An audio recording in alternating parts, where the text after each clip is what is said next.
Welcome to third and final part of this lecture on legal issues. इस list को ध्यान से देखिए। बंगाल का रसगुल्ला, बीकानेर की भुजिया, रतलामी सेव, सांगली की किशमिश। वीडियो पॉज करके ध्यान से देखिए। ये लिस्ट इंडिया के काफ़ी सारे ज्योग्राफिकल इंडिकेशंस में से कुछ एग्जांपल्स लिए थे मैंने। ज्योग्राफिकल इंडिकेशन क्या होता है? आपको याद होगा बासमती का केस, जब अमेरिका की एक बड़ी कंपनी ने बासमती नाम यूज़ करना शुरू किया अपने चावल बेचने के लिए, क्योंकि बासमती का बहुत इम्पॉर्टेंट यूनिक मार्केट है।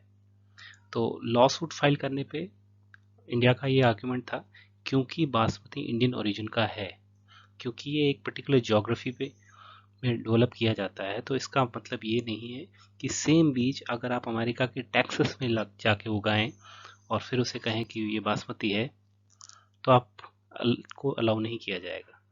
अभी अमेरिका की वो कंपनी केस हारने के बाद उस राइस को टैक्समती के नाम से बेच रही है। तो ज्योग्राफिकल इंडिकेशन होते क्या है? ज्योग्राफिकल इंडिकेशन है एक ऐसा प्रोडक्ट के साथ साथ जब ज्योग्राफी का कुछ यूनिक इम्पोर्टेंस लिंक हो जाता है और वो मार्केट में अपनी रेपुटेशन तैयार कर लेता है।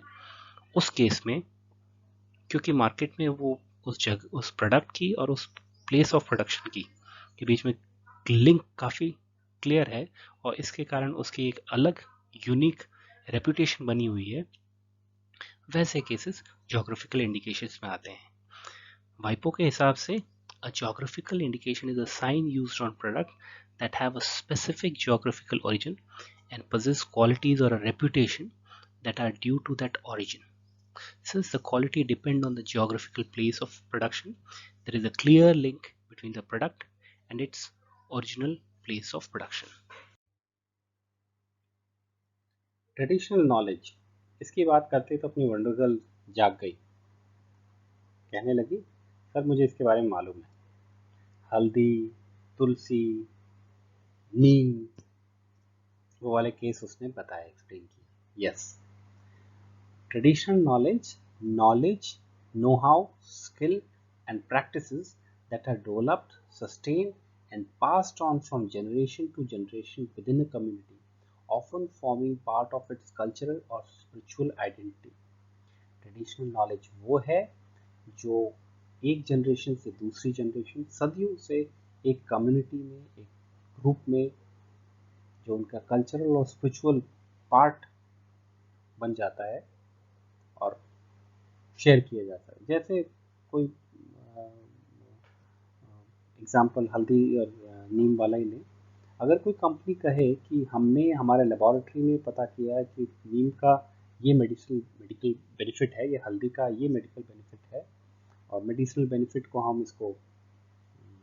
हम अपनी लेबोरेटरी की फाइंडिंग के नाम से इसको पेटेंट करवाना चाहते हैं और इसका बेनिफिट हम उठाना चाहते हैं, और अगर वो बेनिफिट हमारे पास में ऑलरेडी इंडियन सोसाइटी में पाया जा रहा है कि हम काफ़ी सालों से उसके उन मेडिसिनल बेनिफिट्स को हम यूज़ किए जा रहे हैं, हल्दी का, चाहे वो हल्दी का मेडिकल बेनिफिट हो, नीम का हो, तुलसी का हो, तो हम कहेंगे कि नहीं, ये आपके लेबोरेटरी का आउटपुट नहीं है, ये हमारे यहाँ पे ट्रेडिशनल प्रैक्टिसेस में ऑलरेडी इन्वॉल्व है, और इसलिए आप इसको अपने इंटेलेक्चुअल ओनरशिप नहीं ले सकते।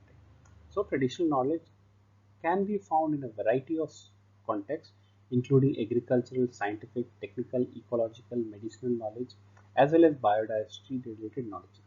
इसमें एक important बात है, traditional knowledge TK may benefit from patent, correction, innovations based on traditional knowledge may benefit from patent, trademark, and geographical indication protection, or be protected as a trade secret or confidential information. However, traditional knowledge as such, knowledge that has ancient root and is often oral, is not protected by conventional intellectual property system. Right?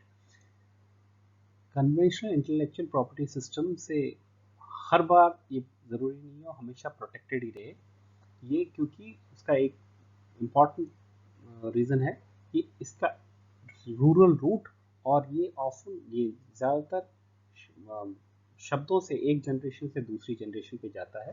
पर हाँ, इससे पहली वाली line में हमने ये कहा कि इसमें ये ट्रेडिशनल नॉलेज को हम बेनिफिट कर सकते हैं, का फ़ायदा लिया जा सकता है ट्रेडिशनल नॉलेज बेस्ड इनोवेशन का, patent, trademark, geographical indication, protection, right.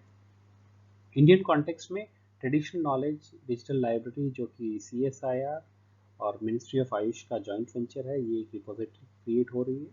इसके अलावा biological diversity act takes into consideration certain aspects related to the traditional knowledge.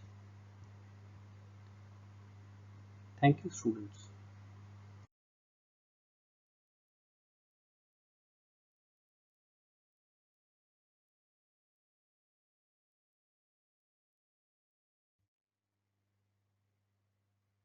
So solve these 20 puzzles. Let's see who is the wonder girl in each batch. All the best.